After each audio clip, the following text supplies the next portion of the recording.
Everyone thinks Adam Sandler is harmless. The funny guy. The layback one. The man who laughs things off. Joy Behar thought that, too. What she didn't realize was this. Some people don't explode when they're pushed. They wait. And when they finally speak, the room changes. The studio lights were warm, almost cozy, washing the set in soft autumn colors. The backdrop looked like a quiet park in October. Golden trees, a winding path, calm and harmless. The kind of setting designed to make conversations feel safe. Adam Sandler sat comfortably in his chair, legs relaxed, hands folded loosely in front of him, navy blazer, dark shirt, no tie. He looked exactly like people expected him to look, casual, approachable, unbothered. Joy Behar sat across from him, angled just enough to feel confrontational without appearing aggressive. She wore a polite smile, the kind that never quite reached her eyes. Whoopi Goldberg finished the intro smoothly. Our next guest needs no introduction. Applause filled the studio. Adam nodded once, a small smile forming. He thanked the audience, joked lightly about being awake this early, and the crowd laughed on cue. Everything was normal, too normal. Joy leaned forward, clasping her hands. So, Adam, she said, voice light but sharp around the edges.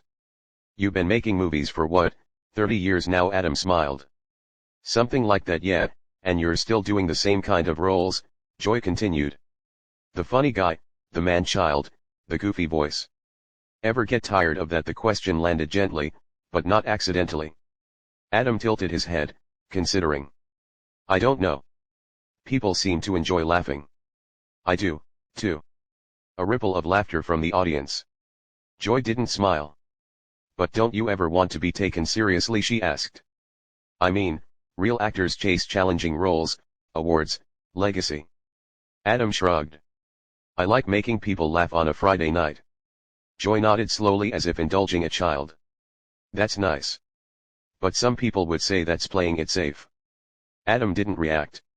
He picked up his mug, took a small sip, set it down carefully. Well, he said calmly. Safe isn't always bad. Whoopi jumped in, sensing the itch. Comedy is hard, she said. People underestimate that. Joy waved a dismissive hand. Sure, but let's be honest. There's comedy and then there's that.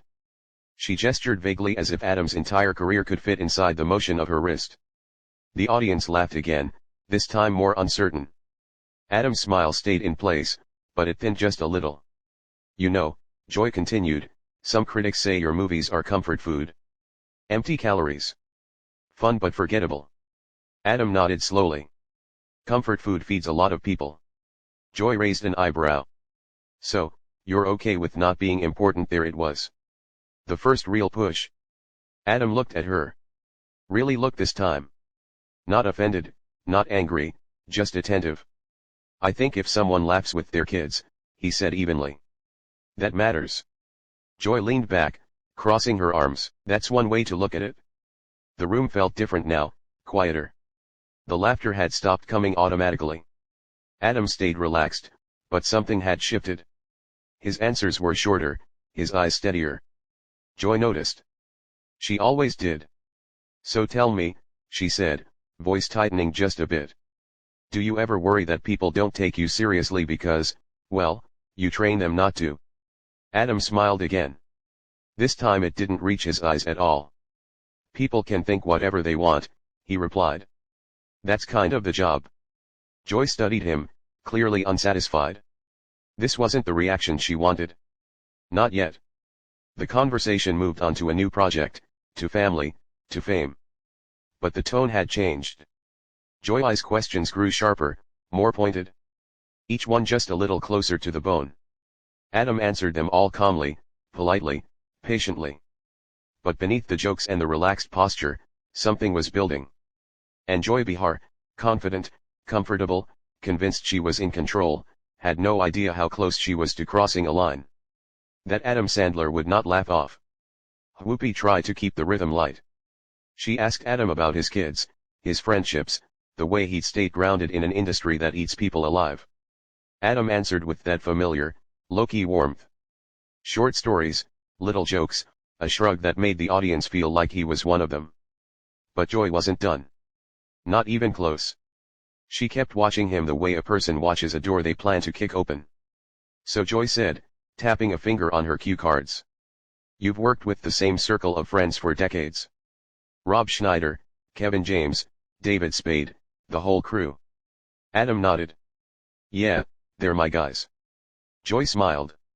Some people might say that's nepotism with better marketing. A few nervous laughs. Adam's expression didn't change, but his eyes narrowed slightly. They're talented, he said simply. Are they? Joy asked too fast. Or are they just around? Whoopi glanced sideways. Sarah and Alyssa both shifted in their seats. The audience's energy tightened again, like they had all collectively leaned forward without meaning to. Adam breathed in through his nose, slow, measured. We like working together, he said. It's not complicated. Joy's smile widened, pleased at the tension. It's not complicated for you, but for actors who don't have a built-in club, might feel a little different. Adam gave a small chuckle. You want me to apologize for hiring my friends? Joy tilted her head like she'd caught him. I want to know if you've ever considered that your success is insulated, that you don't really risk anything. That word risk hung there. Adam's jaw moved once, like he was chewing on the thought. I risk plenty, he said quietly. Joy pounced. Like what? Your reputation, please. You're America's pajama boy. People will forgive you anything. You could release a movie where you literally read a phone book for 2 hours and Netflix would still pay you. The audience laughed bigger this time because the line was designed to get a laugh. But Adam didn't. He just stared at Joy for a beat too long. Then he smiled thin and controlled. You ever watch a phone book? He said. Some great names in there. A ripple of laughter again, but it didn't release the tension. It just disguised it. Joy didn't blink. I'm serious, Adam. At what point do you stop coasting on goodwill and actually challenge yourself? Whoopi stepped in firm. Joy, he's made serious films, too. Sure, Joy said, waving her hand. A couple, but then it's right back to guy falls down, makes a fart joke, gets the girl. Adam's eyes flicked briefly toward the audience. He heard the murmurs. He heard the discomfort. He could feel the show slipping away from fun interviews. And Joy looked happy about it. Adam leaned back, clasped his hands together, and said carefully, why does it bother you so much that people laugh? Joy's mouth twitched. It doesn't bother me that people laugh. It bothers me that you're rewarded for doing the bare minimum. There was a small audible "oh" from somewhere in the audience. Adam nodded slowly as if she'd made a fair point. Then he asked almost conversationally. You ever meet someone who laughs because they're trying not to cry? Joy paused just a fraction. Sure, she said, but that's not. Adam continued smooth and calm. Somebody loses a parent. Somebody's marriage is falling apart. Somebody's kid is sick. They put on a dumb movie to turn their brain off for 90 minutes. That's not the bare minimum to them. Joy's eyes sharpened. So now you're a therapist. Adam smiled politely. No, I'm a guy who makes movies. Joy scoffed. A guy who makes movies and wants to be praised for being a decent human being. Now the audience was silent again. Whoopi cleared her throat. Let's talk about the new. Joy cut her off. Wait, one more thing. Whoopi's face tightened. Joy. Joy didn't care. She leaned in, voice slightly lower, more intimate, like she was about to share something real. People love you, she said. They think you're this sweet, humble guy. But off camera, are you actually like that, or is it another persona like the movies? Adam's eyes didn't move. What do you mean? He asked. Joy shrugged. I mean, Hollywood's full of nice guys who aren't so nice, and you've been protected by your image for a long time. The implication landed like a slap without the sound. Alyssa's eyes widened. Sarah's lips parted. Even Whoopi looked startled now, like Joy had stepped over a boundary that wasn't written down. But everyone understood. Adam's mouth opened slightly, then closed again. He didn't react the way Joy wanted. Not yet. Instead, he smiled, calm, almost gentle. Joy, he said, voice quiet. You want to talk about my work or you want to talk about rumors? Joy held his gaze. I want to talk about reality. Adam nodded once. Okay, he said. Then let's talk about reality. The way he said it made the room colder because for the first time, Adam Sandler wasn't joking. And Joy Behar, still convinced she was steering, didn't notice that Adam had just taken the wheel. Not until he leaned forward, set his mug down with a soft clink, and looked at her like she was the one sitting in the hot seat now. And the audience could feel it. Something was about to happen. The studio felt different now. Not louder, not chaotic, quieter. The kind of quiet that happens right before something breaks.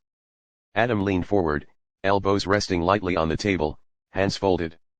His voice stayed calm, almost soft. But there was an edge now, a sharpened clarity that hadn't been there before. You said reality, he repeated. So, let's be real. Joy crossed her arms, chin lifted. She was still smiling, but it didn't reach her eyes. By all means. Adam nodded once.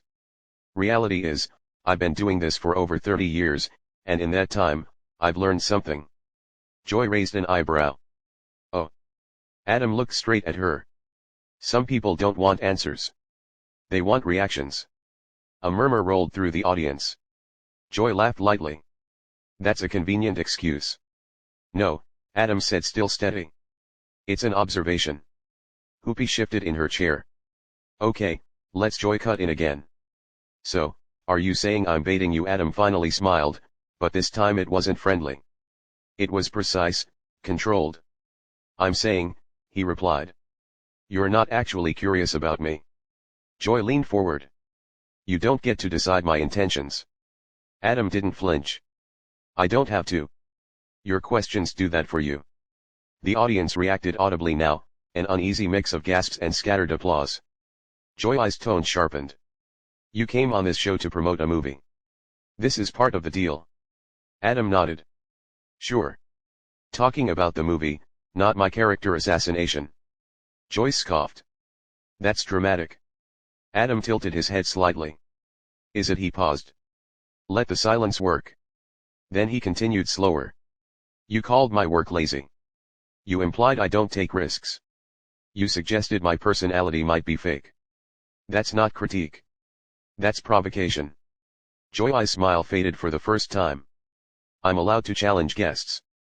So am I, Adam said calmly. That landed harder than shouting ever could. Joy opened her mouth, then closed it. She wasn't used to guests pushing back without raising their voice, without giving her the satisfaction of outrage. She tried another angle. Let's be honest, she said. Comedy like yours doesn't age well. The culture moves on. Adam nodded. It does. And some people, Joy added, get left behind. Adam's eyes didn't leave hers. Funny thing is, every time people say that, another generation shows up laughing. Applause broke out. Real this time. Joy's jaw tightened. You think popularity equals value? Adam shrugged slightly. I think connection does. Joy rolled her eyes. You sound very comfortable on that moral high horse. Adam smiled faintly. I'm not on a horse. I'm on a chair on your show answering questions you asked. The audience laughed, but Joy didn't. Whoopi finally stepped in firmer now. Joy, maybe we know, Joy said sharply. I want to finish this. Adam exhaled through his nose slowly. Okay, he said. Then let me finish something too. He sat up straighter now. The casual slouch was gone. The warmth was still there, but contained like heat behind glass. You talk about risk, he said. Let me tell you what risk actually is. Joy folded her arms tighter. Risk is putting yourself out there knowing people like you will tear it apart, Adam continued. Risk is being mocked for caring about the audience instead of impressing critics. Risk is choosing joy in a business addicted to cynicism. Joy laughed sharp and dismissive. Oh, please. Adam didn't react. Here's the real part, he said. I don't need you to respect my work.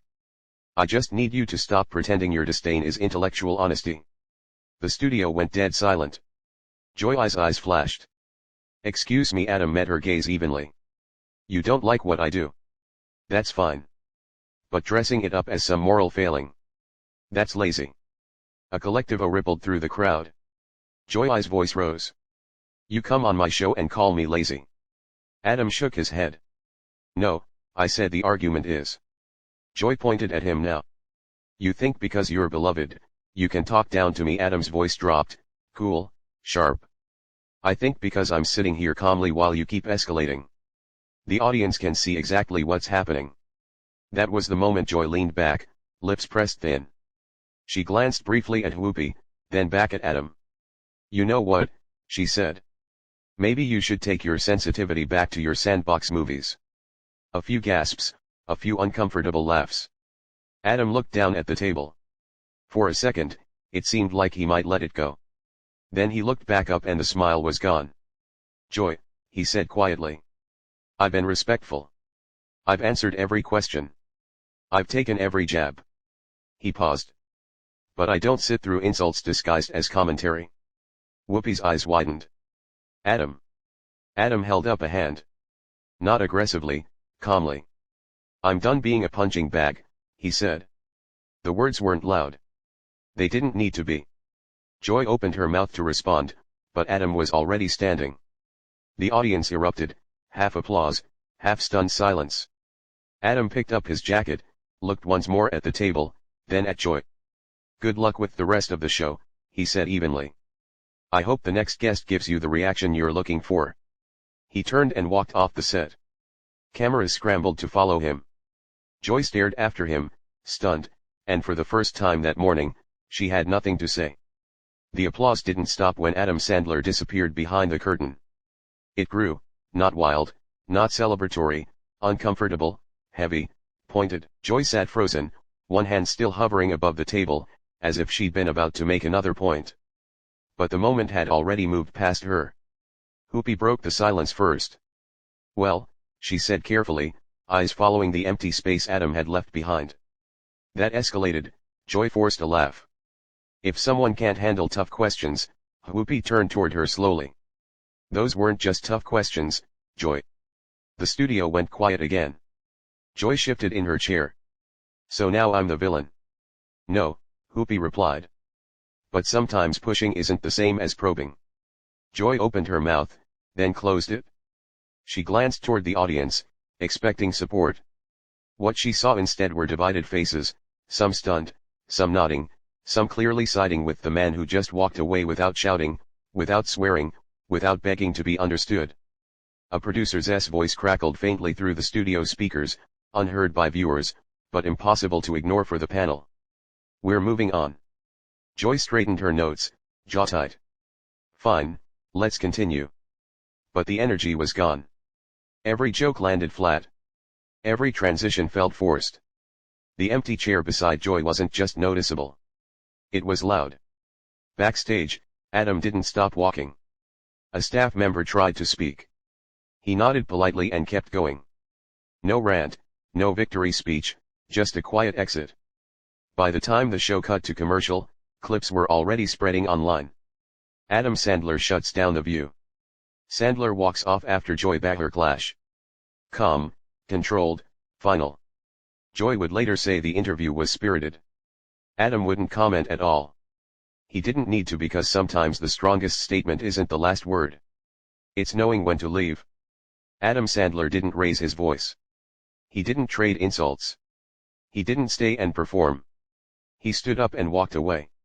If you believe silence can hit harder than shouting, if you think respect has a breaking point, and if moments like this say more than any argument, like the video, subscribe to Pressure Point and tell us in the comments, was Adam right to leave, or should he have stayed and pushed back harder? More confrontations, more pressure, more moments where everything changes. See you in the next story. Experienced. I hope you never have to watch everything you've built crumble because of your own choices.